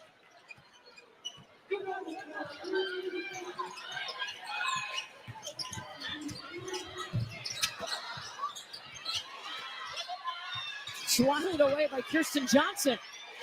Flagey won't quit. 23 for her. Floater from Van. Oklahoma's not going to take a lot of time off the shot clock. They can't wait. They've got to get back to the tempo they like to play with. And when it comes to pace, they're second in the nation in pace of play. They want to go quickly.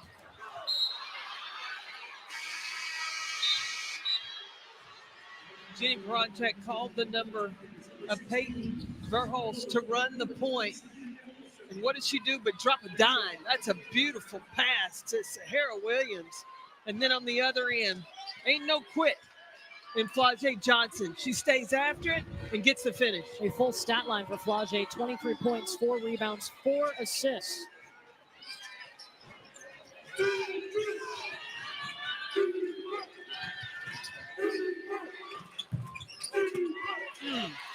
When Anissa Morrow goes for a rebound, ain't nobody getting to it but her. Oklahoma got it back, though. Williams.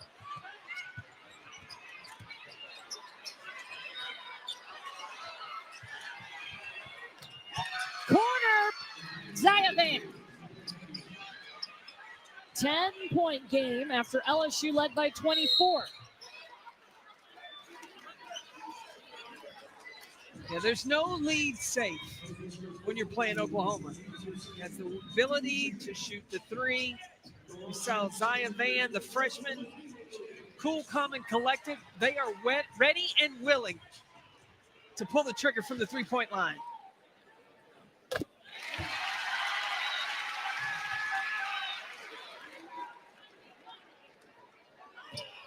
This will be the 26th free throw that LSU has taken today. Look at Morrow go to work on the glass, but threw it away. And Anissa Morrow picked up her 20th double-double of the season.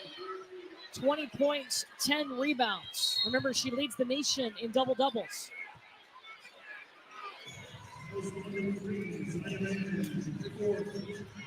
Fourth on Zaya Van.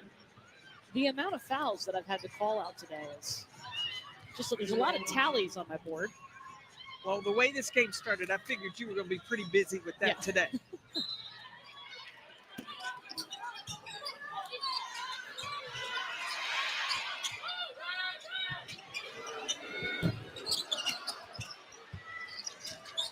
Williams has already hit 5 threes today, trying to tie her career high with 6. Beers and Raina Scott waiting at the table for Oklahoma. Kirsten Johnson takes it.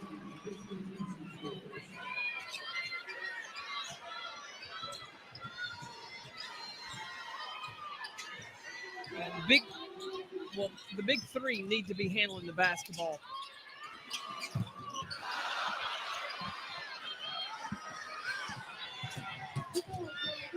Transition buckets.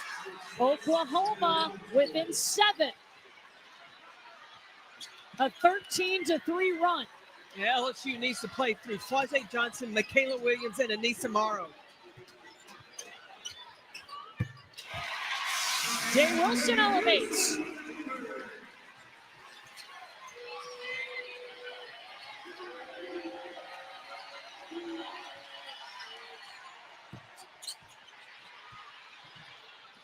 Verhulst offensive board.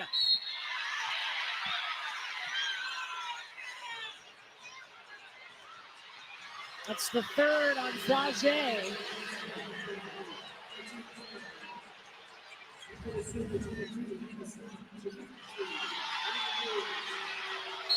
Wow. Tim Mulkey just got teed up.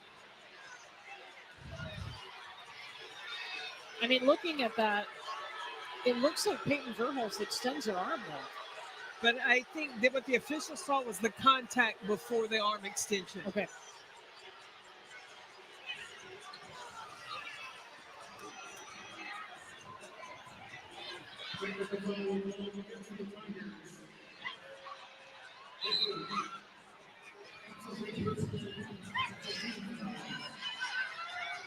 So Kim Mulkey teed up. Both coaches have now received technicals in this game.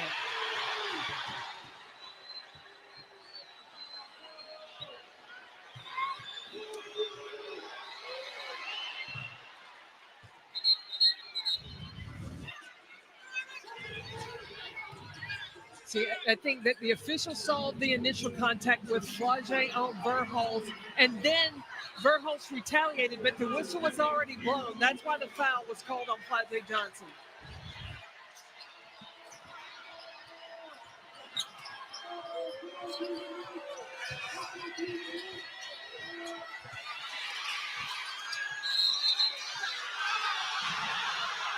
Well, they whistled this against Oklahoma, but I thought the Sooners, yes, they'll overturn it. They changed the call on the floor to LSU basketball.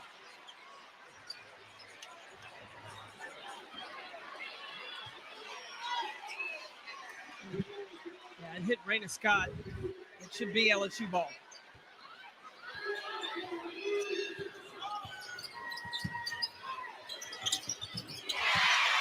That ties a career high with 6 threes. No, excuse me, that was a 2. I think she's got another 3 in her, though. Maybe. But she needs to get the touches. Michaela Williams has the hot hand for LSU. She's got 31 points. Her season high is 32.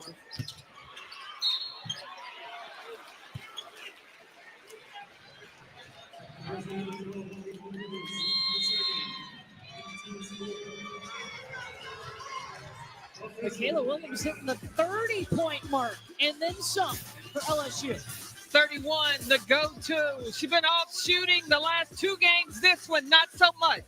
She's red hot.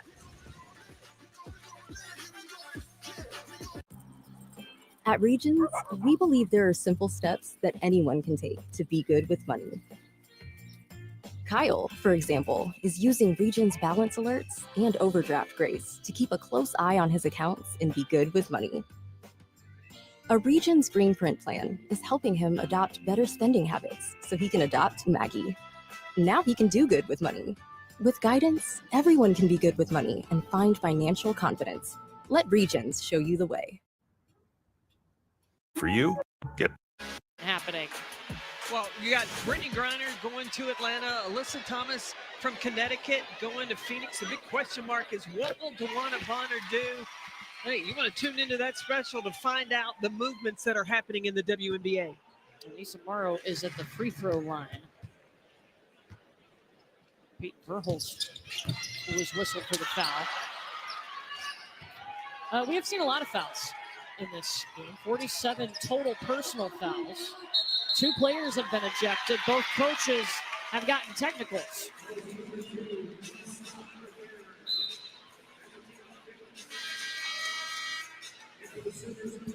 With 5 minutes left to go, we could probably get to the 50-plus mark of fouls called in this game. Are we trying to do that? No, Yeah. I wouldn't. I want to see some flow to the game. Look, we've talked about it. We saw a lot of emotion, a lot of passion, and physicality in the first half. And I think we've seen the adjustment from the officials in the second half, trying to make sure that things don't get out of hand. And I think they've done a good job with that in the second half.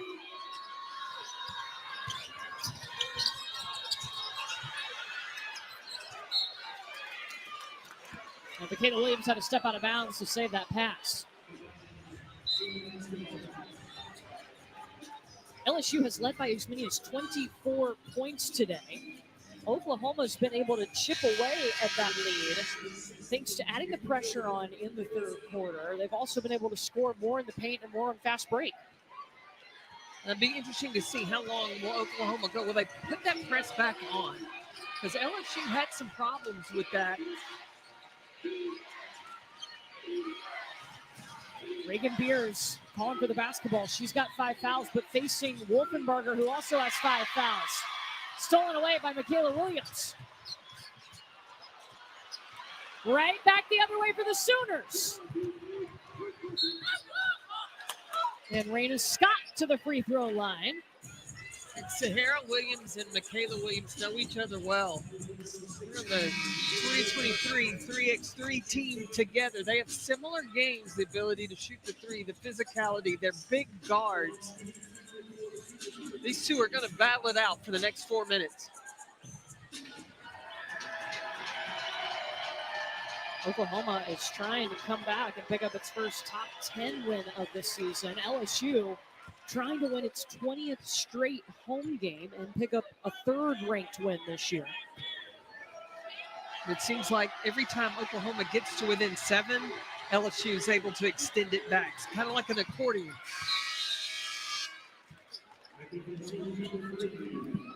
Well, LSU's got Flau'jae Johnson, Michaela Williams, and Anissa Morrow all over the 20-point mark. This is the third game of the season where they've had 3 players with 20 or more points. I think down the stretch, LSU needs to play through their big 3. Michaela Williams, Anissa Morrow, and Flau'jae Johnson. There's Flau'jae. And now Michaela Williams.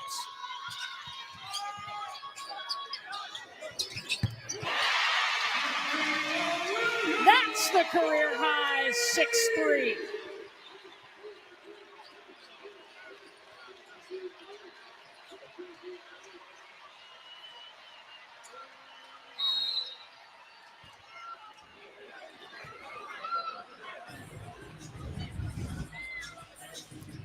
Michaela Williams off the ball screen to the step back 3. When you're feeling it, you're feeling it. Jersey Wolfenbarger just fouled out for LSU.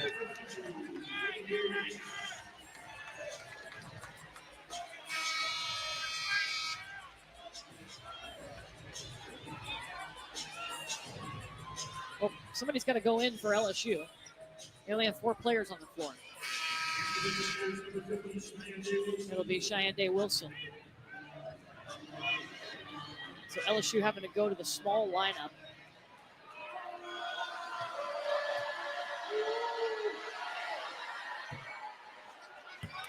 Beers hits. Reagan Beers with 18 now. Now, with Cheyenne Day Wilson on the floor for LSU, number 50 in white. She's got to recognize, find the big 3. Michaela Williams, Flau'jae Johnson, and Anissa Morrow.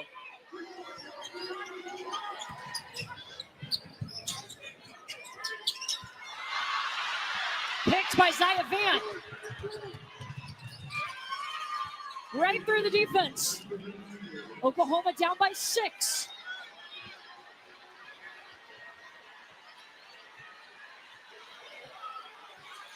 Can Oklahoma get another stop? Kaylin Gilbert put up that shot. She didn't put it up with her left hand, too. Well, that left hand, I'm going to tell you, they should guard that with a Brinks truck because it has won 2 games for LSU. She had the game winner against Washington. And you remember that drive finish against Tennessee? Same thing with that left hand. Zaya Van just fouled out for Oklahoma. That young freshman had a heck of a night. Handling the pressure against a tough defensive team like LSU, scoring 11 points. She gave Oklahoma some good minutes. Kaylin Gilbert at the free throw line. Aaliyah Del Rosario is checked in for LSU.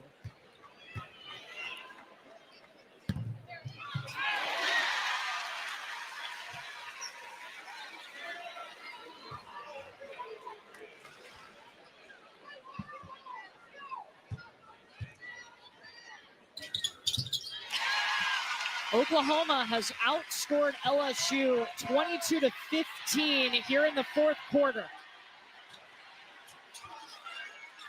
And Reagan Beers knows that Del Rosario's got 4 fouls. She has to play her straight up. Well, Del Rosario's got to, I'd say, move your feet. She is allowing herself to get pinned by Reagan Beers. Reagan Beers hasn't missed a shot. She is 8 for 8.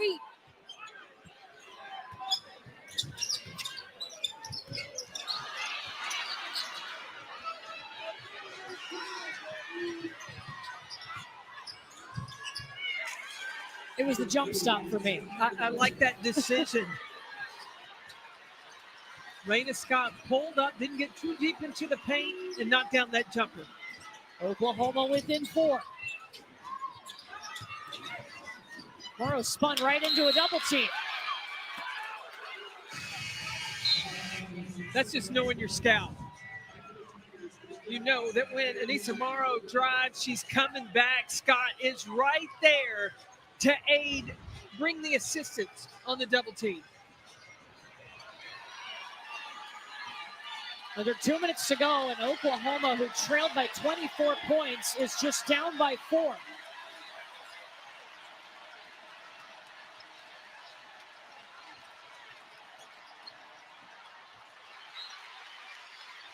Staying with the Sooners, it was stripped by Anissa Morrow.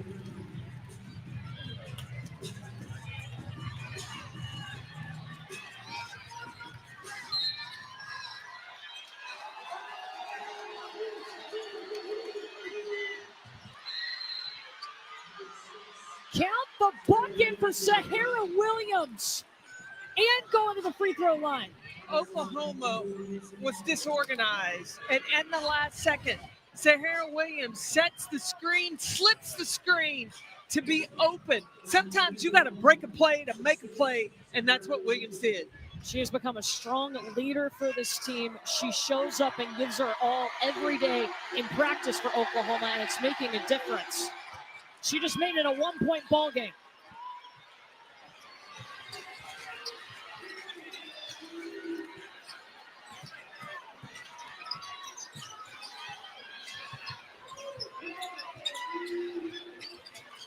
Reagan Beers is guarding Del Rosario. She's got 4 fouls.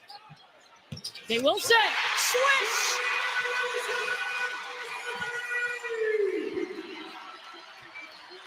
Peyton Verholst can do it too!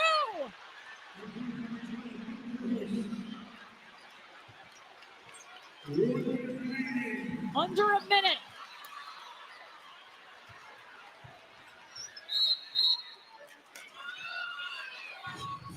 And Kim Mulkey will call timeout. LSU led by 24, but not anymore. They have given up 32 points in the fourth quarter. Cheyenne Day-Wilson knocking down the 3 for the LSU Tigers, but you got to get back in transition. You got to find Peyton Verholst because she is automatic from the 3-point line. Leading Oklahoma tonight with 26 points, 3 threes. So again, this timeout was called by LSU. Now, what Kim Mulkey wanted to do to make sure she had a solid possession, I'm sure that she is talking to her team about, listen, you want Michaela Williams to get a touch right here. You can be patient to get her the basketball. She's got 34 points tonight, and she is dialed in. And then defensively, as soon as you score, you've got to get back in transition because you know that Oklahoma is going 100 miles an hour. Now, for Oklahoma, they just got to be patient. And let me tell you, you take away Michaela Williams, but don't allow anything in the paint, and you got to rebound like your life depends on it, and then you can push hard. Oklahoma has 3 timeouts, and so now Jenny Baranchek can start using those. They can rebound it and advance the basketball, or they can get it and take it out of bounds if the ball goes through the hoop and get the ball in your half court because you're a terrific 3-point shooting. You can execute and get the shots you want. LSU's got 18 seconds on the shot clock.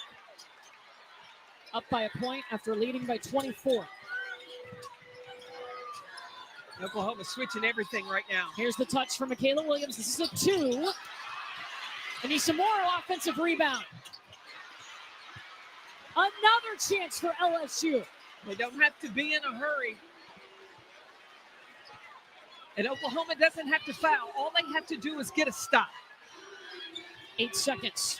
Michaela Williams off the screen. Her 7th 3.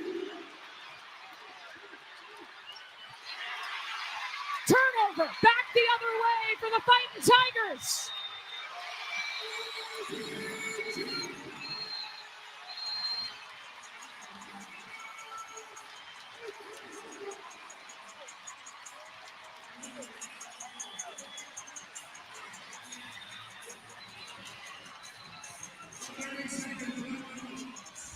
LSU recognize who has the hot hand. It's number 12, Michaela Williams. That's her 7th 3 of the night. But on the other side, Oklahoma comes down. They had 3 timeouts. Jenny Barantek could have gotten the ball after the 3, called a timeout, and advanced the basketball instead of taking an ill-advised shot in transition.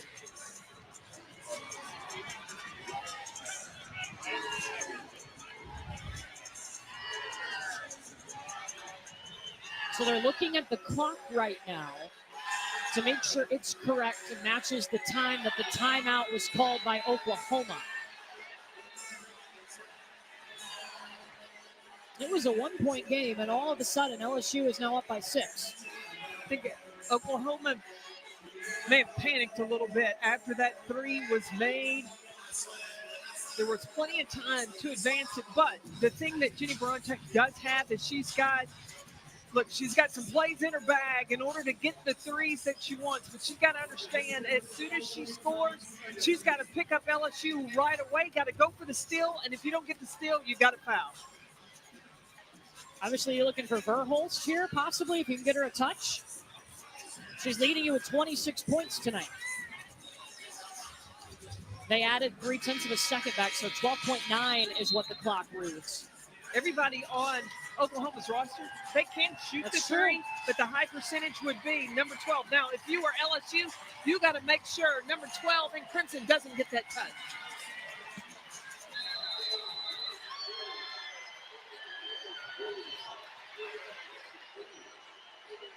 They got to go quick. Too much time.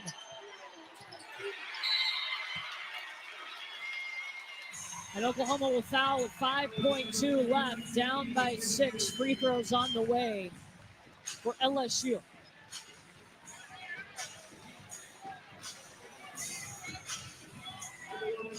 When I say this game has been a battle, that is not an understatement. No.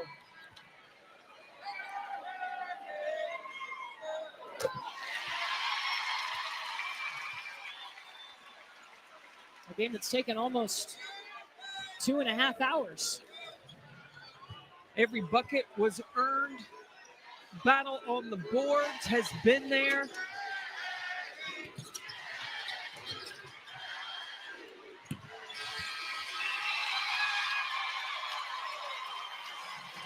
Drama in Baton Rouge, but the Tigers extend their home winning streak. 20 straight wins at home in a row. 107-100. LSU picks up the win.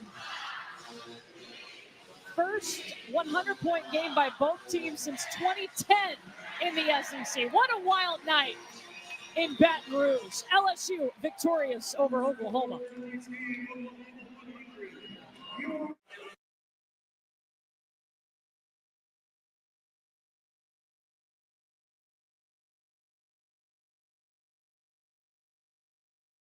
All right, everyone. Thank you so much for watching the replay with me. We got the dub. Giving up that many points in the fourth quarter was just honestly crazy. Like, what were we even thinking? But we'll be back. I'll be back tonight. If you watch Unrivaled with me, Rose BC plays tonight. So I'll be watching Angel Race Hoops. And for all my LSU fam, we'll be back on Sunday to watch us versus Mississippi State. Just wanted to give you guys this live replay since it was such a good game. Love you all so much. Thank you so much for supporting my channel. And I hope you guys have a wonderful rest of your day. See you later if you're watching Rose with me. Bye.